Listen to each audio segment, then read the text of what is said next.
Hi, I'm Tom Field, Senior Vice President of Editorial with Information Security Media Group. I'm talking today about dynamic threats and dynamic defenses. And it's my privilege to welcome back to the studio Ron Shahor, the CEO with Holistic Cyber. Ron, such a pleasure to see you again. Hi, Tom. Thank you for having me. Thank you. So, Ron, let's talk a bit about nation-state attacks. 4 or 5 years ago, they maybe weren't discussed as much as they should have been. Why have they risen in prominence and in prevalence this year especially?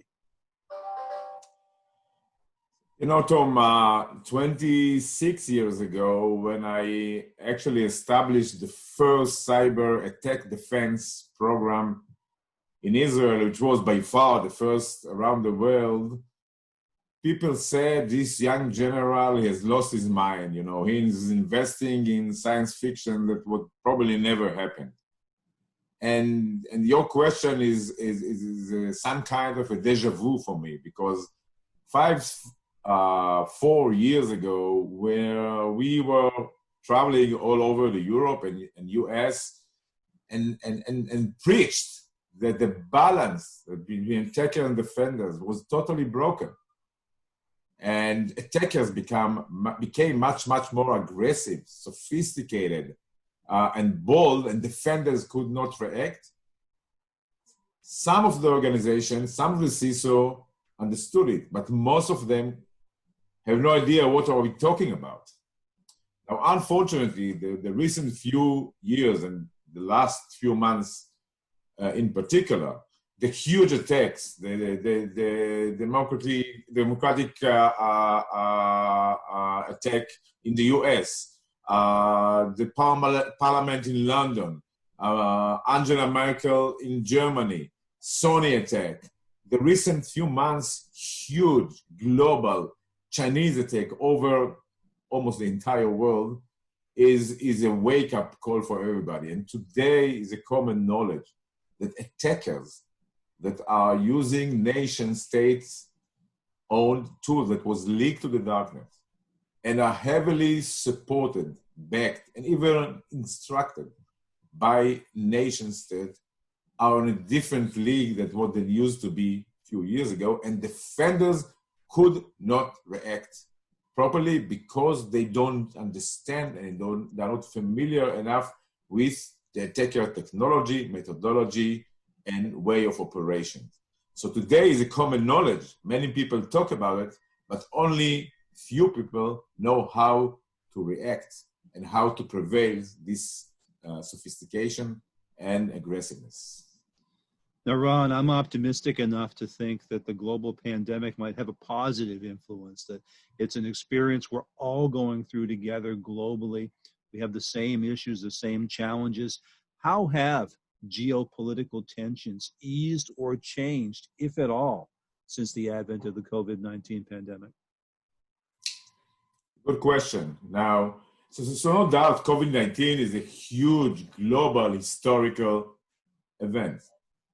But the enemy is external, so one could expect, the world to be united, to solve things together, to share information. And somehow, apart from the medical community, it is the other way around.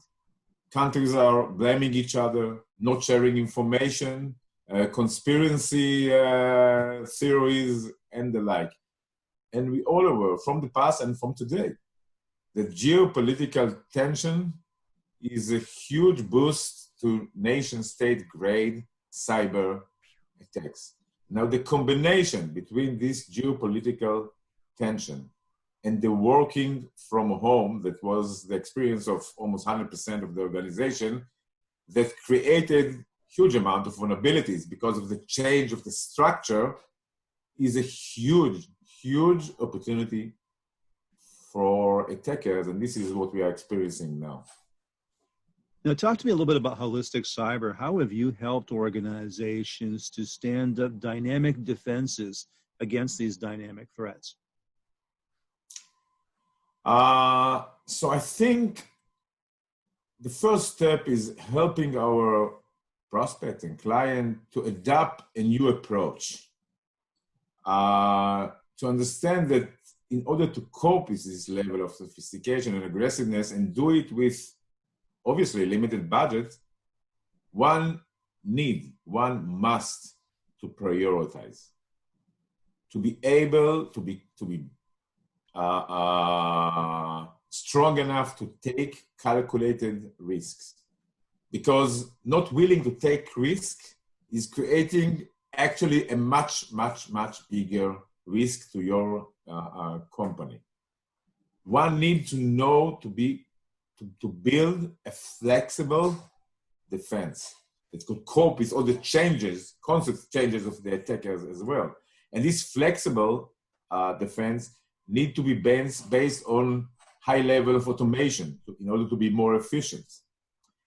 And even maybe most importantly, this entire structure need to be based on very good understanding of the attacker, technology, methodology, and the attackers themselves. Ron, how do your customers approach the threats differently after they've had the opportunity to work with you and your processes and strategies? So I think today most organizations understand that what was good before is not good anymore. Follow the prudently the legal compliance, adapting all the best practices, try to defend everything, buy every new technology in the market is not good enough anymore. One needs to adapt the approaches we just discussed, to be flexible, to prioritize, to automate, to take calculated risk, and to use defenders that are very much familiar with the attacker. Ron, given today's dynamic threat landscape and that we've got this global remote workforce that's not entirely going to go away, we've got a permanent remote workforce to some extent now, which means we also have the largest attack surface we've ever seen. How does a security leader in this environment prioritize risks? So as we said before, to be able to prioritize is the most important thing. And for that, what we have done, we have done a scoring machine. Now, what we pour into this scoring machine is first the client business, the BIA, business impact analysis, that most of the time we help the client to build. Then we add to that the client or the organization vulnerabilities, which is the outcome of our assessment usually. We add to that our client risk tolerance and appetite, and the budget constraint, and many other things that are internal to the client.